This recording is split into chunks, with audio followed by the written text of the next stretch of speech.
Ramūnai, šitam terasos projekte visos medžiagos atvažiavo iš mūsų partnerių MDS terasos. Taip. Išskyrus, tu sakei, Sauliau, šiame projekte varžtai bus Fischerio nerūdintis plienas.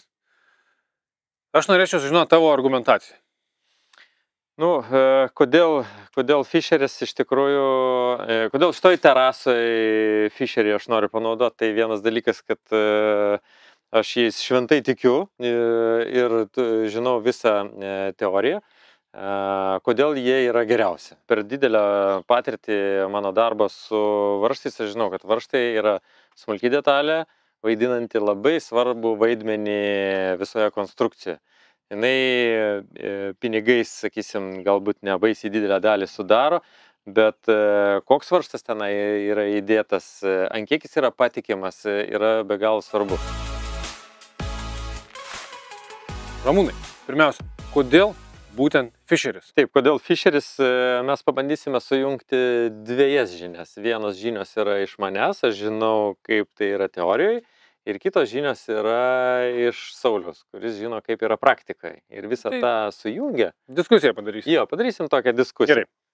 Tai kodėl aš pasirinkau Fischerį šitai terasai? Vienas dalykas yra patikimumas. Man labai imponuoja šitas prekinis vardas, kadangi Fischeris yra vienas, kaip sakysim, karūnos deimantų. Aš nevardinsiu kitų dviejų deimantų, su kuriais jisai konkuruoja, bet tai galima suprasti, kad tai yra, nu, sakysim... Top 3. Jo, top 3 pasaulyje, sakysim, varžtų. Kitas dalykas, kodėl nerūdėjantis plienas, mes su tavim truputėlį padiskutuosim, nes čia yra galimybių, sakysim, visokių, ne, bet kodėl yra būtent nerūdėjantis plienas? Nerūdėjantis plienas labai tokia arši ir karšta diskusija, nes Lietuvoje dar sako, kam to reikia, taigi jie brangesni. Ir tas brangumas paskui, kaip sakau, į kitą galą išsiverčia. Šitą mes pabandysime pasižiūrėti kažkokiais tai pavyzdžiais, ne? Trečias dalykas sertifikatai. Nu, pavyzdžiui, man žaidžia, ne? Tai, kad produktas yra sertifikuotas, kad jis tinkamas. Aš žinau, kad po 5 ar po 10 ar po 20 metų, jeigu laikys terasa, tai varžtas nebus ta priežastis, dėl ko man reikės persukti ar pakeisti. Todėl visus konstrukcinius varžtus dar, aišku, yra ir kiti privalumai, kurie jaučiame pačiam vartotojui. Tai yra ir sukimo lengvumas. Tu turėtum jausti ir ant baterijų sunaudojimo, kad jisai lengviau įsisuka, jisai mažiau skaldo medieną, reiškia, aš automatiškai gausiu mažiau pažeistų, reiškia, konstrukcijų. Galvutės jo gražiai pasislėpia, be šerpetojimų ir taip toliau. Jis yra konstrukciškai tvarkingai sudėtas. Ir mes vėliau galėsim panerti į kiekvieną iš tų privalumų ir netgi padarysime keletą tokių akivaizdžių testų. Paprastas medsraigtis versus Fischerio, pavyzdžiui, medsraigtis, kadangi vienas dalykas Fischeris yra nerūdėjančio plieno, tai čia vienas dalykas, bet jo dar ir yra modelis Power Fast 2. Nežinau, ar tai labai daug ką sako kam nors, bet tai yra visiškai antros kartos naujas, sakysim, varžtas, kuris pasirodė ne taip jau seniai ir jisai yra dabar konstrukciškai vienas pažangiausių ir universaliausių šiai dienai. Tai būtent todėl ir kliuvo mano pasirinkimas ant Fischerio. Lietuvoje yra ta tendencija, kad varžtas, nu, kuo pigiau, tuo geriau. Bet mes, kai išeinam į lauką, va ten ir prasideda visi niuansai, kai dirbam su mediena, kuri veikiama saulės, drėgmės ir panašiai. Ir jeigu sudedant tuos visus varžtus, mes turim daug nutraukytų. Yra, iš tikrųjų, tai yra keletą, sakysim, priežasčių, kodėl yra suklystama, gal taip pavadinkim. Pirma priežastis yra pigiau, ne? Nu, norisi žmogus, čia natūralus noras, reiškiasi, bet jeigu jisai žinotų visus tos niuansus po apačią, tai pigumas turi savo kainą, kurios jau kartais tu nenori mokėti. Pavyzdžiui, ar aš norėčiau šitą terasą persukti po metų?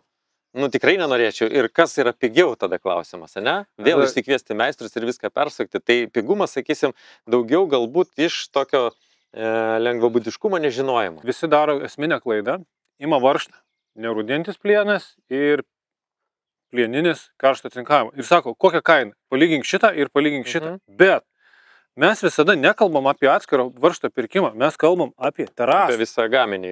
Visą gaminį. Šitas varžtas yra šito gaminio dalis. Ir procentualiai, jeigu žiūrėt viso gaminio vertę ir to varžtą, Nu, tai yra procentas, pusė procento. Ir tada klausimas, ar verta tokiam objektui taupyti ant 150? Faktas, kad aš bent jau netaupyčiau čia šitoj vietoje ir būtent ant tvirtinimo, nes tvirtinimai yra tie mažieji elementai, kurie sudaro labai didelę projekto. Nu, įsivaizduok, reiškia, geriausia mašina, geriausi ratai, lenktynės, o pavyzdžiui, varžtai panaudoti prasti ir nulėkia ratas. Tai viskas, šakės, krachas, ten viskas eina velniopa, ne? Tai priežastis, reiškia, pigumas, tai žmonės susigunda, ne? Kartais jiem atrodo, kad tai nelabai reikšmingai. Reikėtų žinoti, kad tai yra velniškai reikšmingai. Antras dalykas, tai yra, nu, tiesiog mažai informacijos, ne? Galimai, kad, nu, sako, aš pirkau, man sakė, čia vieni geriausių varžtų, ne? Laukai. Bet nupirko tokius, nu, ką žinau, bronziniai, kažkas ant tenai parašyta, atrodo gerai. Bet kas tai yra varžtas, kokiam jisai yra skirtas, ar jisai turi ten C4 ar C5 sertifikatą, jeigu jisai yra, sakysim, nerūdijančio plieno, arba kodėl reikėtų nerūdijantį plieną. Čia iš tikrųjų dar trūksta tos švietėjiškumo, tai va čia labai yra iš tikrųjų tavo patirtis gera. Aš sakyčiau, kad čia, žinai, viena iš tų dalykų, kad žmonės nelabai skiria, kad varžtas viduj ir lauko, ir varžtas tai laukai, du skirtingi dalykai. Ir dažnai perka tose pačio lentyno, eina ir veržia. Gipsiniai varžtai terasose. Tikrai pakankamai dažnas variantas, nu, kosmosas. Ir kodėl tai yra blogai? Galbūt reiktų pasakyti, kodėl gipsinį varžtą nereikėtų naudoti terasą. Nu, žiūrėk, Ramūnai, pasižiūrėjom į tą lieptą, ne? Tas lieptas, sakai, prieš žiemą sudėtas, ne? Taip. Matai, 1, 2, 3, 4, 5, visos lentos yra atšokę. O yra dėl to, kad nutrūkę plieniniai varžtai. Kodėl negalima gipsinių varžtų? Galiu pakomentuoti labai paprastai, nes gal atrodo, kad čia išsikalinėjant, man neaišku visiškai, ne, kodėl gipsinio negalima naudoti. Gipsiniai varžtai, kiekvienas daiktas iš principo turi kažkokią savo paskirtį, ne? Ir jeigu mes gipsui darome varžtus, būtent tas gamintojas daro, ten yra ir kitas užgrūdinimas, ir kita danga, jam nereikia, reiškia, kovoti su lauko sąlygom ir taip toliau, ir kampai kiti, ir galvas kitas, ten visiškai kitas varžtas. Bet sako, jūs toks gerai prilimpa, koks smailus, toksai gerai įsisuka, žinai, bet čia iš tikrųjų... Čia kitas. Ir dar kitas dalykas, dėl ko nerūdijantį plieną nenori meistrai, tai yra minkštas metalas. Jis yra elastingas. Jį naudojam dėl to, kad jis yra elastingas, tu jo nenulauši. Ir antras dalykas, jisai yra kur kas atsparesnis lauko sąlygom. Dėl ko pagrindinės specifikacijos termopušiai, nerūdijantis plienas, dėl ko jį ėda. Kodėl kietmedžiai? Aišku, kietmedis žvėriškai tampo, bet jį ėda. Ėda tos rūgštės, taninai ir panašus dalykai. Tai va, nerūdijantis plienas dėl jo elastingumo ir dėl atsparumo rūgštim, bet jisai yra minkštesnis. Su juo dirbti kur kas sudėtingiau yra. Reikia visas skylės prasigręžti. Negalima su impaktu gręžti jo. Ir paskui kitas dalykas, nesilaiko ant tų visų galvų, jeigu nenaudoji specifinių kažkokių. Nu va, tai tu išvardinai, sakysim, tai jeigu turėčiau babkių, tai visada naudočiau nerūdijantį plieną. Irgi neteisybė, ne? Irgi neteisybė. Yra jisai, vat, būtent laukui, būtent terasoms, būtent lauko skirtoms konstrukcijoms. Medžiagai, kurie reikalingi, kuri valgo kažkai cinkuotus varžtus. Ir ypatingai, kai būna fasadoje, ne, termomedis ir plieniniai varžtai, tai verkiantys fasadai vienamieji. Greitai per porą metų surūdyja ir visas pradeda bėgti. O gal tai gražu? Dėl skonio nesiginčysi. Tai gerai, pasižiūrim tada argumentai, kodėl iš mano pusės aiškus, iš tavo pusės, kodėl negalima naudoti cinkuoto, kaip ir aišku, jis netam skirtas, bet juk yra laukiniai varžtai skirti laukui, ne? Ten yra karštas cinkas, karšto cinko danga. Kodėl tu nenaudoji tokių? Aš nenaudoju dėl to, kad kaip ten bebūtų karštas cinkas, kaip sakau, tos specifinės medienos, egzotika, vakuuminių impregnuota pušis, tengi yra druskos. Jos pakankamai greitai pradeda nuvalgo tas visas dangas. Taip. Netgi, kaip sakau, tie šoniniai labai greitai nusivalgo, reikia juos pradeda plėšyti. Žodžiu, kad būtų 100%. 100%. Ypatingai, kai dirbi su tokiais sudėtingais projektais, kur tikrai kažką pakeis, kaip po metų grįžti perdaryti, mes įsiveliam į tikrai didelės sumas. Įsivaizduokime mane, čia šituose, čia varžtai reiškiasi susukti. Beje, dar su aliuminiu irgi yra niuanso, ne? Taip. Ten kita tema jau. Ten dar kita tema. Bet jeigu norėčiau pakeisti ten, pavyzdžiui, pradėjusius judėti nutrauktom galvom kelis varžtus, ne, kiek man reikėtų viską nusiardyti, jeigu į galas, aš jau geriau. Jeigu reikia, auksinius susuksiu šitai vietai. Beje, Ramūnai, dar vienas faktas, kai ardau senų terasų, pavyzdžiui, žmogus sako, reikia kažką paremontuoti, ateini, ne lentas reikia remontuoti, reikia karkasą. Pradeda lysti karkasą, kaip taisyklė, kokią, pusę daugiau varžtų nutraukytų būna. Padarom vieną, einam pasižiūrėti, ten liepto tenai yra nepaprasti cinkuoti, reiškis, bet kad iš tikrųjų tai būna. Labai trumpai ten, aš tik tais noriu parodyti, kad neišsigalvojama, ne? Vat matosi, ne, iš karto kiek lentų yra atsikabinusių. Čia yra gaminys praeitų metų. Varžtai panaudoti nerūdijantis plienas. Aplinka yra agresyvi ir matome, kad lentos jėga plus neelastingumas, o būtent tas užgrūdinimas ir padarė savo, reiškia, varžtai tiesiog nusitraukė. Tie patys sprendimai būna maumedžiai, nes lieptai daug maumedžio yra naudojama ir ten tai iš viskas išlaksta. Tai vat matom, varžtas jisai, kodėl sako nerūdijantis, tai jis nesurūdis, tai jis nesurūdėjo. Bet kas iš to, jis nutrūko, jis nulūžo. Jeigu čia būtų nerūdijančio plieno, aišku, čia yra ir daugiau klaidų pridaryta, bet jeigu čia būtų nerūdijančio plieno, jisai iš savo elastingumo dar galėtų gal kažkiek amortizuoti šitą dalyką. Bet va tokio dalyko neįvyktų. Nesurūdėjęs, kaip ir gerai, bet neveikia. Žiūrėk, Ramūnai, dar norėčiau užduoti klausimą tiesioginis tvirtinimas ir šoninis tvirtinimas, nes dabar populiaru yra šoninis tvirtinimas, ne? Ir visi sako, noriu dėl to, kad nesimatytų galvų. Tikrai, jos nesimato, nešviečia, bet šoninis tvirtinimas duoda tą lentos paslankumą. Taip. Iš principo, ar galima pasakyti, kad šoninis tvirtinimas be galo yra smagus dalykas. Iš tikrųjų, jisai labai fainas ant terasos, bet ar jisai visiškai išnaikins tuos tiesioginio priveržimo varžtus, tai turbūt, kad ne. Nes jeigu mes turime tvirtą konstrukciją, kuri pati iš savęs užtikrina stabilumą ir mums reikia tik tai užtvirtinti terasinės lentas, tai šoniniai tvirtinimai ten puikiai. Jie labai estetiški, jie nėra jokių atplaišų, jų nesimato, terasa atrodo idealiai.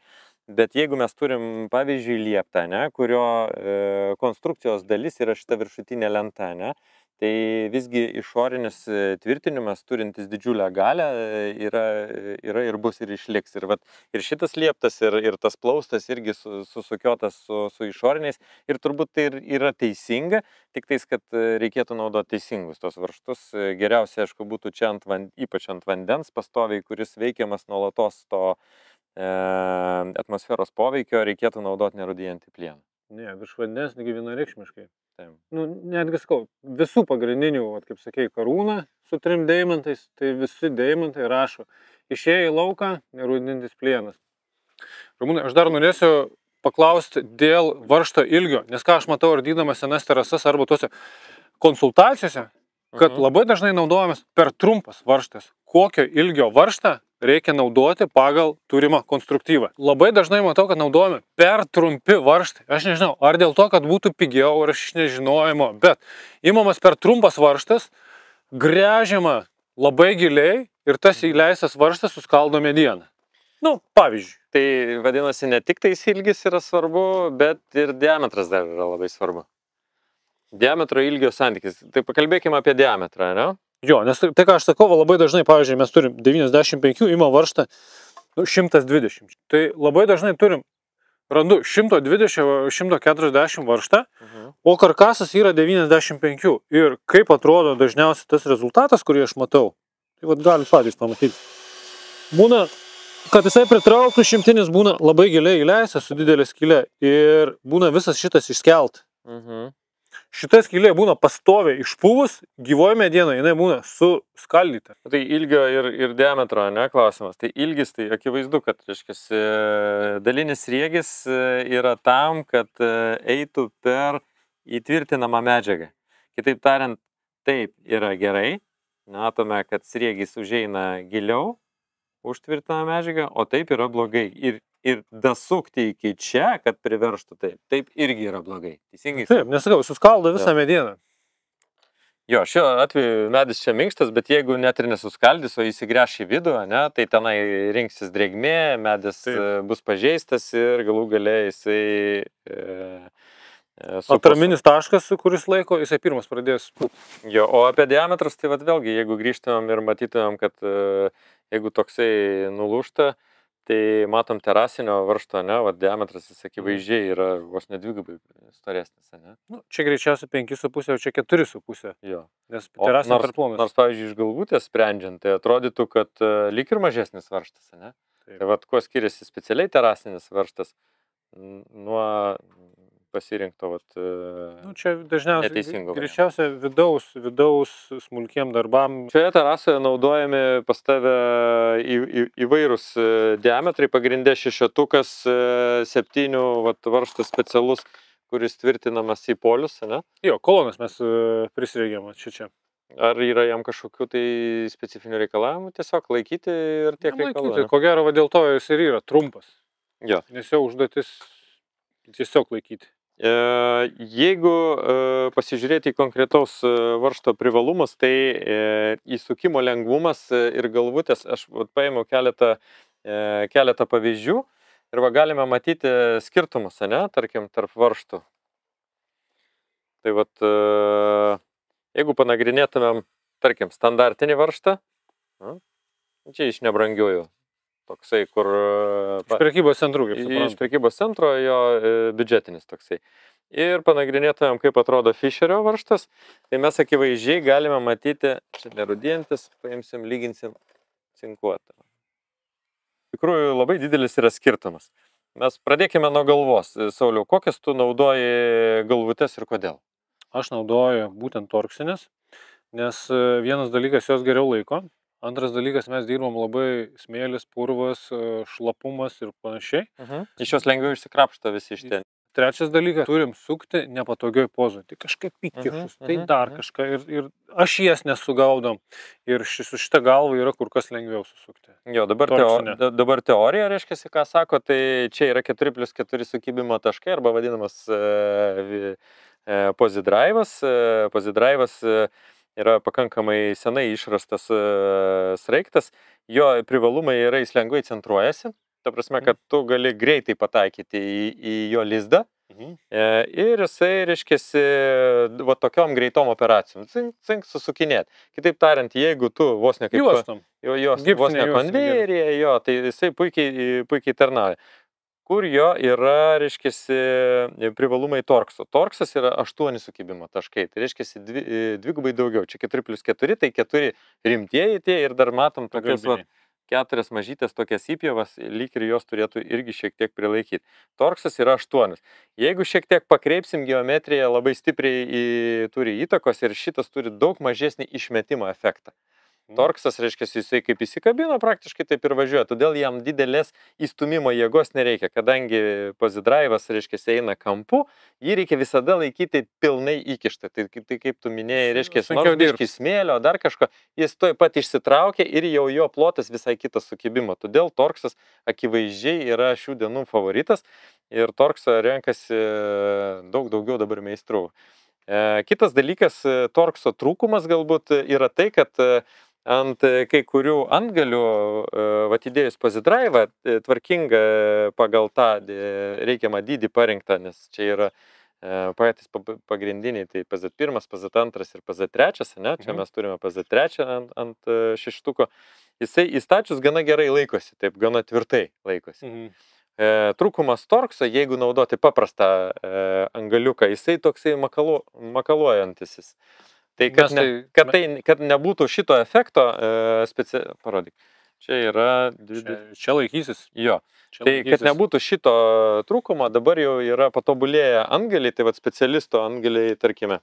Čia ko gero geriausias pavyzdys, tai uždėti net nerūdienčio plieno varžtą paėmė ir jisai laikosi. Jo, ir tu gali jį be problemų Jo, laikyti. gripinis mūsų vadinamas antgaliukas, jisai turi specialias tokias briaunas, kurios leidžia ant tiek tvirtai, kad tu gali tikrai viena ranka darbuotis. Nu, ką reiškia viena ranka darbuotis? Tai reiškia, kad net nepatogioj pozicijai aš galėčiau jį dabar įsukti, ne? Tai su Taip. PZ jau to praktiškai nepavyktų padaryti. Čia labai didelis, skaitom, privalumas būtent to torksinio antgaliuko, kurį reikėtų rinktis, kuris su prilaikymo funkcija. Tai tarkim, specialisto yra gripas. Tiesa, dar grįžtant, matau, nerūdėjantis plienas ir impaktas. Ne? Vat, noriu pasakyti, kad nerūdėjančių plienų su impaktu negalima. Nes pataikius į šaką, tu susuki nerūdėjantį plieną ir, pavyzdžiui, jeigu jis gauna apkrovutos susuktas, tu nematai, nejauti.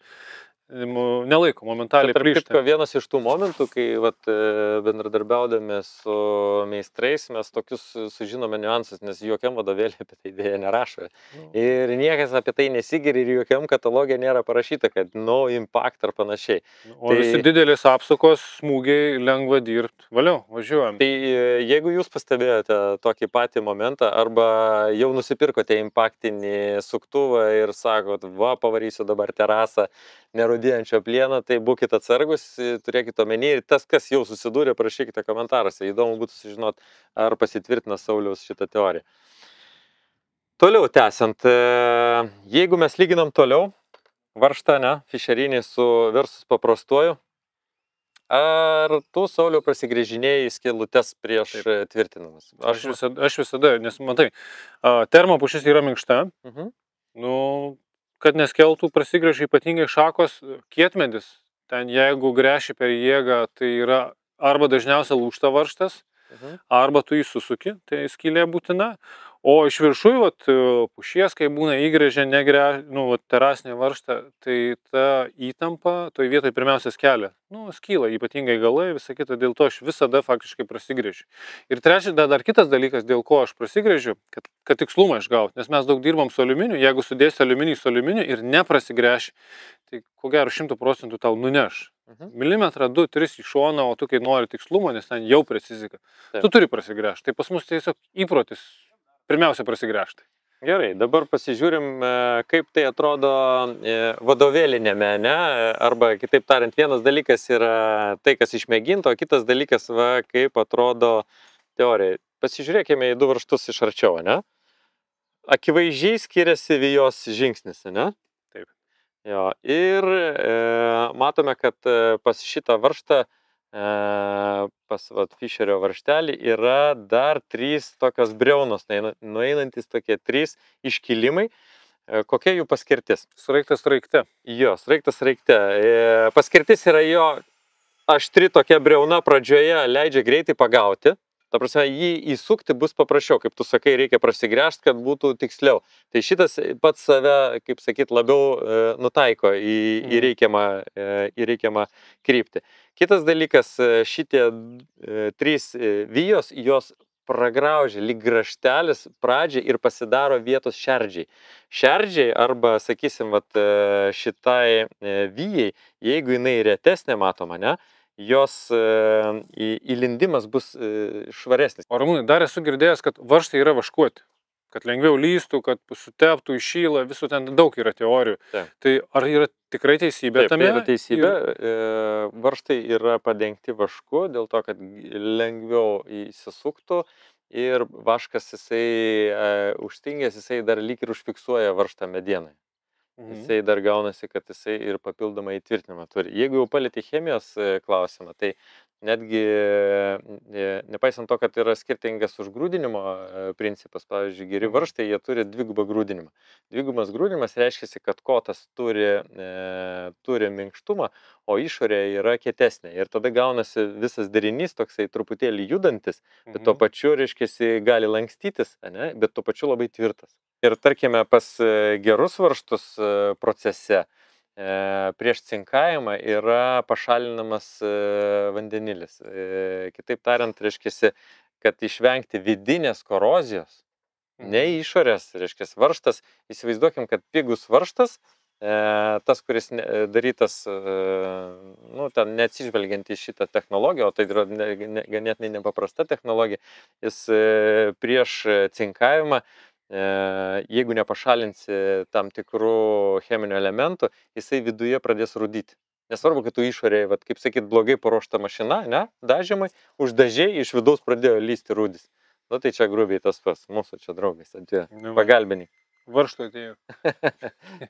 Tai va, tai čia tokie niuansai, kurie atrodo, galbūt tu jų net negali sužinoti, ne? Nes niekas apie juos nerašo, niekur nepasakyta, bet tai yra labai svarbu, kad geras gamintojas, kuris yra sertifikuotas, jisai šitos procesus nepraleidžia ir varžtas yra ilgalaikis, turi savo, reiškiasi, savybės per ilgą metų laiką nekintančias. Gerai, žiūrėk, Ramūnai, dar kitas klausimas. Mes įrodėm, kad Fischeris žiauriai gerai, žiauriai fainai, nerūdintis plienas, laukai, panašiai. Aš gavau varžtą, ne? Ar aš galiu skirti, kieno tai yra varžtas? Gamintoja ir panašus dalykai, ne? Na, dažnai yra tas žymėjimas, jeigu mes pasižiūrėjus galvutį iš arčiau, mes matome Fischerio ženkliuką ir dar dvi šitos žvaigždutės, reiškia, kad čia yra Powerfastas antras, nes antros kartos. Plius, jeigu paimtum nerūdinti plieną, mes matom dar papildomai A2. A2, jo. Tai faktiškai pats varžtas neša daug informacijos, kas gamintojas, kokia medžiaga ir panašiai. Tai yra, jie identifikuoja, iš varžto gali identifikuoti daugą. Tai yra gerai ir pačiam vartotojui, nes vartotojas, jeigu jam rangovas nebus labai sąžiningas ir sakysim, meistrai atvažiavo, aš tau Fischerį susukau iš galvos, tai matosi, kad ne Fischeris, ne? Tai čia gali pasitikrinti ir būti tikras, kad varžtai aš turiu tą tokią profesinę, žinai, lygą, kai einu ir krapštau kiekvieną tvorą, sakau, o šitą su gerais varžtais susukta. Tai mes matom įdomią konstrukciją. Terasinio varžto iš principo idėjų yra daug. Teorijoje yra daug. Vieni daro taip, kamo esu matęs, reiškia, ant vidinių šitų varžtelių į kitą pusę pasukę ir irgi suranda kaip argumentuoti, kad tai yra gerai. Bet pats principas tai yra tai, kad, reiškia, konstrukcinė dalis įsisuka į konstrukcinę dalį, lenta įsisuka į savo dalį. Ir jos truputėlį, džiūvimas, kadangi medis yra gyvas, gyva medžiaga, sakysim taip, ne, jinai tai susitraukia, tai išsiplečia. Jo, ir todėl, reiškia, visas tas vaikščiojimas vyksta tarp tų dviejų medžiagų. Reiškia, įtvirtinta galva ir įtvirtinta į korpusą, reiškia, pati konstrukcija, jinai kaip ir neleidžia tam varžtui įlyst per daug, nes būna, jeigu lenta plėsis, ne, ir plėsis daugiau, tai varžtas turėtų teoriškai sulysti į jį. Kai jisai sulys, tada, kai jisai išdžiūs, jis pradės vaikščioti, bum, bum, bum, bum, bum, atsiras toksai judėjimas. O čia šitas dalykas įtvirtina du ir neleidžia jiem, kaip sakyt, pasidaryti išklerusiems laikų bėgai. Gerai, tai reziume, nerūdijantis plienas, reikiamo diametro ir reikiamo ilgio, ilgis nustatomas pagal tai, ką tu nori pritvirtinti, diametras ar yra kažkokia tai, nu nežinau, teorija, kaip tas diametras nusistato. Aš gal iš praktikos galėčiau pasakyti, pavyzdžiui, 5 diametras, ne, 5 mm varžtai. Senuose terasuose aš juos randu konstruktyvą. Šonų kaip sutvirtinti ir panašiai, pušis atsipalaiduoja ir tie visi mazgai yra visiškai atsipalaidavęs. Tai dėl to aš naudoju konstruktyvį tik tai 6 mm. Tik 6 arba ten, pavyzdžiui, kolonom dar yra didesnio. Terasiniai lentai tvirtinti tiesioginio, kaip sakau, aš jau kad ėjau į terasas, aš nei vienos terasos nesu padaręs tiesioginio tvirtinti. Visur eina šonis. Tai reiškia, bet jeigu visgi užsimanytum tiesioginį tvirtinti. Nu, užsakovas, lieptelis atėjo tokie laikai, kad tau reikia lieptelius pradėti gaminti. Nu, jau balkonus darėm, Palangoj, balkonus. Įsivaizduokime, toks kliento pageidavimas. Tai tiesioginį tvirtinimą kažkaip rinktumėsi ar ieškotum specialių varžtų? Kaip visą tai įvyktų? Šiaip dažniausiai šito situacijoje, kiek dabar, tai aš visada investuodavau į gerą karkasą ir darydam šonį tvirtinimą. Ar kiesmedis, ar kažkokią kitokią dangą. Nu, jeigu reikėtų tiesioginti, taip skau. Aš tada pasakysiu iš kataloginės pusės. Terasai yra specialiai sukurti varžtai. Nereikia nieko ten stipriai burti ir ieškoti. Nereikia pasirinkinėti tą, trečią ar ketvirtą, kokį ten ketvirtuką, penketuką, kokios ten gal. Terasiniai, jie turi savo specifiką. Mes matome daug storesnį kotą, kuris atlaiko didesnės apkrovas. Yra viso labo keli diametro pasirinkimai. Tai priklausys tiesiog kokią lentą jūs prisukinėjate. Ir viskas. Ir matome, yra sumažinta galvutė ir plus galvutė turi specialų įsigrįžimą. Varžtas atrodys simpatiškai, nedarkys, gražiai įsileis, laikys tvarkingai ir nenutruks. Reiškia, jeigu visgi sugalvojate, kad reikia daryti jum tiesioginiais varžtais, tam yra specialiai skirti varžtai, tarkim, šiuo atveju Fischerio yra labai aiškiai nurodyta, kokie terasiniai varžtai, bet ir pas kitus gamintojus irgi terasiniai yra terasiniai. Visi rimti gamintojai, kad terasinis yra terasinis. Pavyzdžiui, tokios konfiguracijos varžtą, ką mes įsukom tavo lieptelį, tai... Čia ne terasinis. Čia ne terasiniai varžtai. Tai rezumuojant taip, kad konstrukcija tik šešetukas, tik nerodėjantis plienas, varžtus arba šoniniai varžtai, arba jeigu norime tiesiai tvirtinti, tai rinkitės grinai terasinius varžtus. Jo. Ačiū labai tau, Sauliau, už šitą išsamų ir labai vertingą patarimą, nes vienas dalykas yra girdėti kataloguose, kitas dalykas yra išgirsti parduotuvėje pardavėjas, kuris vienos dar terasos nėra susukęs, o trečias dalykas yra išklausyti profą, kuris kiekvieną dieną tą dalyką daro, žino, suka ir atsako už savo žodžius. Matai. Dedam parašą ant savo sprendimų. Ačiū už dėmesį.